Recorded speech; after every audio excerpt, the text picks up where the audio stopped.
My fiancée's bachelorette party livestream showed her lap dancing for random guys. She didn't know I was tagged in the video. I didn't call, just forwarded it to her very religious grandmother who was paying for the wedding. The wedding got canceled within hours. I, 29 male, was supposed to get married in 3 weeks. Was. Past tense. My fiancée and I have been together for 4 years, engaged for 18 months. She's 27, works in pharmaceutical sales, comes from what I thought was a pretty conservative family. Her grandmother, who raised her after her parents' divorce, is extremely religious. Southern Baptist, church 3 times a week, the whole 9 yards. She's also loaded. Old money from her late husband's business. When we got engaged, she offered to pay for the entire wedding as her gift to us. We're talking $85,000 for a venue, catering, flowers, the works. My fiancé was thrilled. I was grateful, but honestly, would have been fine with something smaller. Her grandmother had one condition. The wedding had to be in a church, and we had to attend premarital counseling with her pastor. Fine. Whatever makes Grandma happy. The bachelorette party was last weekend. She went with her maid of honor, 2 bridesmaids, and her cousin. They flew out Thursday, coming back Sunday. Standard stuff. She texted me when they landed, sent a few photos of them at dinner, told me she loved me. Saturday night, I was home playing video games with my best man. Around 11 p.m., my phone buzzed. Instagram notification. Someone had tagged me in a video. I didn't recognize the account. It was some nightclub's promotional page. They post videos of people partying, standard nightclub marketing. The caption was something like, "Saturday nights hit different," with a bunch of hashtags. In the video, my fiancé was giving a lap dance to some random guy at a VIP table, full grinding, his hands on her hips, her dress riding up. She was laughing, having the time of her life. Then she moved to another guy at the same table. Same treatment. My best man saw my face go white. "Bro, what?" I showed him. He didn't say anything for a solid minute. Then, "That's definitely her." It was. Same dress she'd sent me a photo of earlier that night. Same group of friends visible in the background cheering her on. I watched the video maybe 10 times. Different guys, plural. Not just one drunken mistake. She was working that table like she was getting paid for it. One of the guys slipped what looked like cash into her dress. She took it and kept dancing. I didn't call her, didn't text, didn't say a word. Instead, I screenshot the video and forwarded it to her grandmother. I added one line. "I thought you should see this before you finalize the payment for the flowers tomorrow." Then I turned off my phone and went to bed. Woke up Sunday morning to absolute chaos. 43 missed calls, 89 text messages, voicemails from my fiancé, her maid of honor, her mom, her sister. The wedding was canceled. Her grandmother had apparently called her at 2 a.m. screaming, then called the venue and canceled the booking, then called the caterer, the florist, the photographer. One by one, she systematically dismantled the entire wedding. My fiancé's first text to me was, "What did you do?" Interesting. Not, "I'm sorry," not, "I can explain." Just immediate blame on me for showing someone what she did. Her follow-up texts ranged from angry to desperate to threatening. Said I'd ruined her life. Said the grandmother had completely cut her off. Said she'd never forgive me for this. Cool. Don't remember asking for forgiveness for forwarding a video you starred in, but okay. Her mom called me a vindictive little man. Her maid of honor said I was toxic for not giving her a chance to explain. Explain what? I watched her grind on multiple strangers while guys stuffed money in her dress. What's the explanation? Temporary amnesia? Here's what gets me, though. She hasn't apologized, not once. In 43 calls and 89 texts, not a single, "I'm sorry." Just anger that she got caught and anger that there were consequences. The grandmother called me yesterday, just to say she was sorry for what I was going through and that she'd raised her better than this. She also said the wedding deposits were non-refundable, but she'd rather lose $40,000 than watch me marry someone who doesn't respect marriage before it even starts. I thanked her, genuinely. That woman has more integrity than her entire family combined. My fiancé is demanding to talk in person. I've refused. What's left to say? She showed me exactly who she is when she thought no one was watching. Or when she forgot the internet exists, I guess. The engagement ring was mine, bought with my money. Already contacted a jeweler about resale. Should get about 60% back. Not great, but better than nothing. Apartment lease is in my name. She's been staying with her maid of honor since she got back. Came by yesterday to get some of her stuff while I was at work. Took more than she should have, including my PlayStation. Texted her she had 24 hours to return it, or I'd report it stolen. She dropped it off this morning. So yeah, 3 weeks from what was supposed to be the happiest day of my life, I'm single, out a few thousand in various expenses, and processing the fact that the woman I was going to marry would take money to grind on strangers at a club. But at least I found out before the wedding. That's the silver lining I keep telling myself. Update 1, 5 days later. Things escalated pretty fast after my last post. First, some context people asked about. Yes, she knew she was being filmed. The club literally has signs everywhere saying they live stream and post content. Yes, she was tagged because someone recognized her from our joint Instagram, which I've since made private. And yes, her grandmother really did cancel everything within hours. I verified with the venues myself. Now, for what's happened since. Tuesday, 2 days after I posted, my fiancée showed up at my apartment unannounced. I was working from home. She still had her key, which I'd been meaning to change. She just walked in. "We need to talk," she said. I disagree. You don't get to just blow up my entire life and then ghost me. You don't get to give lap dances to random dudes at your bachelorette party and then act like I'm the bad guy. She sat down on the couch like she still lived there. It was my bachelorette party. Do you know what those are for? Last night of freedom. Every bride does crazy stuff. Every bride lets strangers put cash in her dress? She rolled her eyes. It was like $20 total. It was a joke. The guys were funny and bought us champagne. I was just being friendly. You were grinding on them.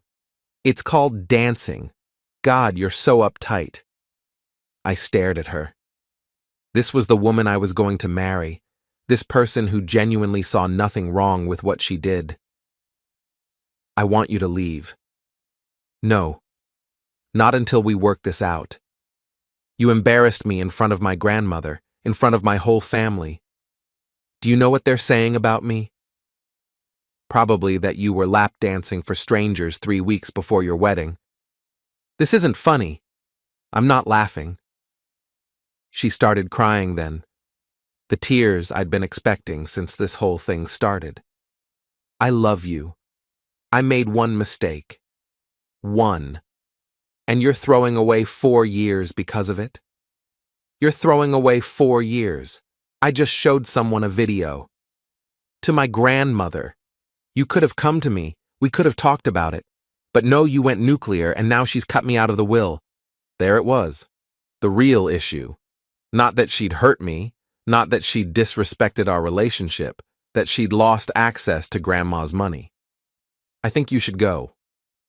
We're not done talking. Yeah, we are. I stood up, walked to the door and opened it.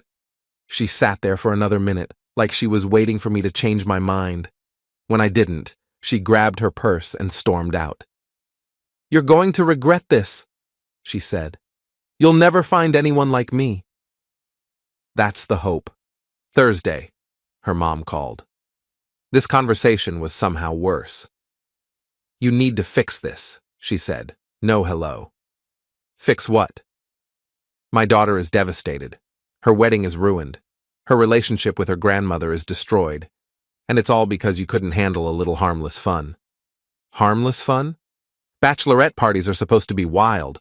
That's the whole point. What happens in Vegas stays in Vegas or wherever they were. Except it didn't stay there. It ended up on the internet, tagged to my name. So your ego got bruised. That's no reason to destroy a family. I almost laughed. I didn't destroy anything. Your daughter made choices. I showed someone those choices. The consequences are on her. She's been crying for days. She can't eat. She can't sleep. Are you happy? Not particularly. I'm dealing with my own stuff, like finding out my fiancé would grind on strangers for cash. It wasn't like that. I watched the video multiple times. It was exactly like that. She hung up on me. Friday, I got a letter from a lawyer. Not a lawsuit, just a demand letter. My ex was claiming she was entitled to reimbursement for various wedding expenses she'd paid out of pocket. Dress alterations, bachelorette party flights, deposits for things I'd apparently promised to cover but hadn't yet. Total demand, $8,400. I called my buddy who's a lawyer. He laughed for about 30 seconds. She has no case, he said. Wedding expenses aren't legally recoverable when an engagement ends, especially when the engagement ended due to her own actions. This is just harassment. Ignore it. So I ignored it. Saturday, things got weirder. Her maid of honor texted me from a new number. I'd blocked her old one. You're seriously not going to talk to her? She's a mess. She made a mistake. People deserve forgiveness. People also deserve to know who they're marrying before they marry them. She was drunk. She doesn't even remember half of it. That's not the defense you think it is. You're being so cold. This isn't the person she is. Apparently it is. You know what? You never deserved her anyway. She was settling. We all said it. Cool. Sounds like I did her a favor then. Blocked that number too. Sunday yesterday, I changed the locks. Should have done it immediately. The landlord was understanding when I explained the situation. Cost me $150, worth every penny. I've been sleeping better, actually. The first few nights were rough. Kept waking up, reaching for someone who wasn't there. But by day 4 or 5, I started feeling something unexpected. Relief. The more I think about it, the more red flags I remember. Times she'd get weirdly defensive about her phone. Nights she came home late from work events, smelling like alcohol. The way she'd flirt with waiters and bartenders and call it being friendly. I thought I was being paranoid. Turns out, I was being observant, still processing everything, still angry, still sad in weird moments, but also increasingly sure I dodged a bullet. Update 2 weeks later. Final update, probably. A lot has happened. Some of it satisfying, some of it messy, most of it just exhausting. After my last post, my ex escalated again. Her lawyer's demand letter got a formal response from my buddy. Did it for free, charged her attorney for the stamp. Basically said her claims had no legal merit and any further harassment would result in us pursuing a restraining order. That shut down the official legal stuff, but it didn't stop the personal attacks. Her cousin, one of the bridesmaids from the Bachelorette party, reached out earlier this week. She was actually apologetic, said she'd tried to stop my ex from dancing like that but got shut down. Said the maid of honor was the one encouraging it, filming it, laughing about it. I feel terrible, she said. I should have called you that night. I almost did. Why didn't you? Honestly, I was scared of the blowback. She gets really mean when people call her out. I know that's not an excuse. It wasn't an excuse. But I appreciated the honesty. She also told me something I didn't know. Apparently my ex had been bragging to the group about how the wedding was basically free because Grandma was paying for everything. Said once they were married, she'd have it made because I had good career prospects and she could coast. Her words, according to the cousin. That stung more than the video, honestly. Learning you were a financial plan more than a partner. But here's where things get interesting. The grandmother called me again last week. We talked for almost an hour. She apologized again, said she'd been watching her granddaughter's behavior for years and hoping she'd grow out of it. The video was the final straw. I've given that girl everything, she said. Paid for her college, her car, her apartment for years, and she's never once shown gratitude, just entitlement. She told me she'd rewritten her will. My ex was out entirely. The cousin who tried to stop things, she's now the primary beneficiary. I didn't ask for this information. She volunteered it. I think she wanted me to know there were real consequences. There's more. My ex's company found out about the video.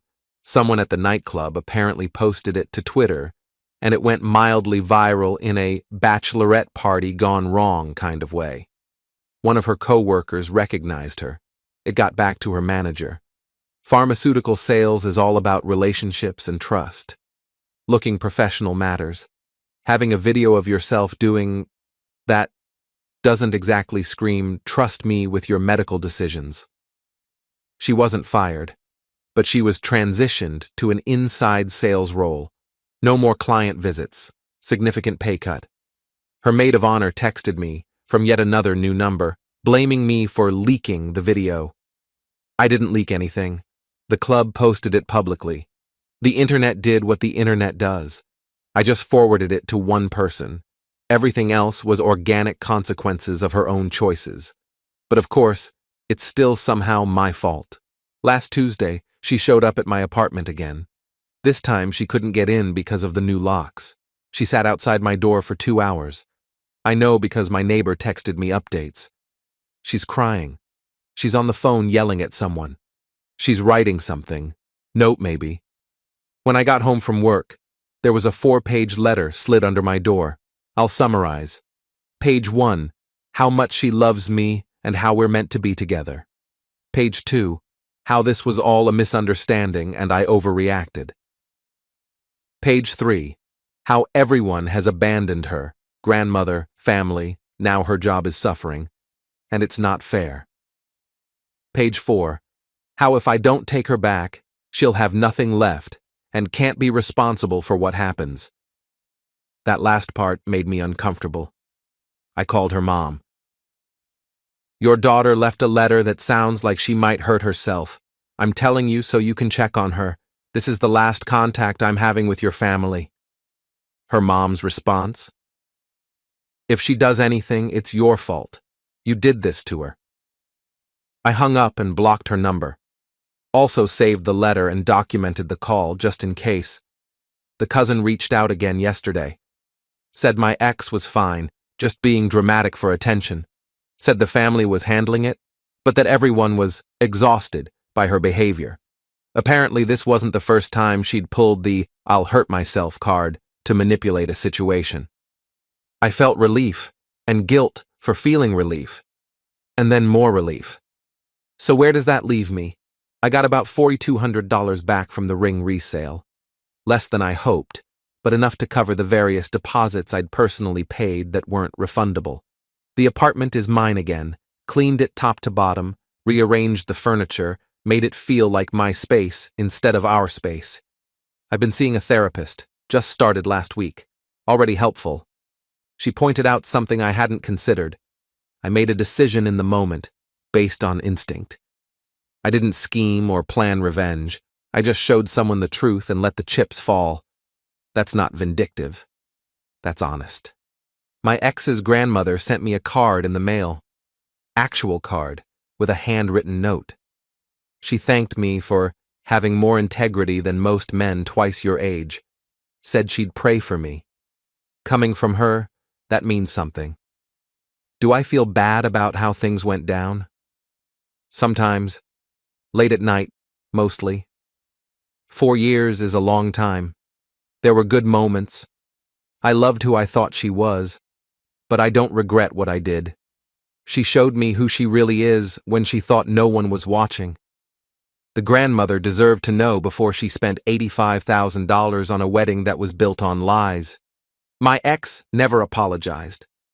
Not once, in all those calls and texts and letters, she blamed me, blamed the club, blamed her friends, blamed the internet. Never once said, I made a mistake and I'm sorry. That tells me everything I need to know. I'm not dating anyone, not looking to. My therapist says I need time to process, and she's right. I'm focusing on work, friends, figuring out who I am outside of a relationship I thought would last forever. It's weird. 3 weeks ago, I was planning a wedding. Now I'm planning how to be single at 29 and starting over. Life's funny that way. But I'd rather start over than spend my life with someone who doesn't respect me. Someone who thinks she can do whatever she wants and blame everyone else for the consequences. Thanks for following this mess. Time to move forward. One last thing. The nightclub video is still up. I checked. It has about 400,000 views now. Some consequences are permanent. Hers will follow her forever. And that's not my fault. That's just the internet. Peace. And my mother grew up near downtown in what's now Edo. And so I was raised in a typical kind of a lower class family. And my dad was an alcoholic. You know, I share that just because I want people to know that there's, you can rise above anything, you know. And so it was a challenge growing up. But we did go to a small parochial school, and my parents did the best they could. But I didn't let whatever my dad had, you know, overcome my life. I made that a part of it, and I learned from it, and I've grown past it. So there's, you know, don't ever worry that just because you have some challenging childhood that you can't grow and flourish as time goes by. So I would just say that. Anyway, so fitness was a big part of my life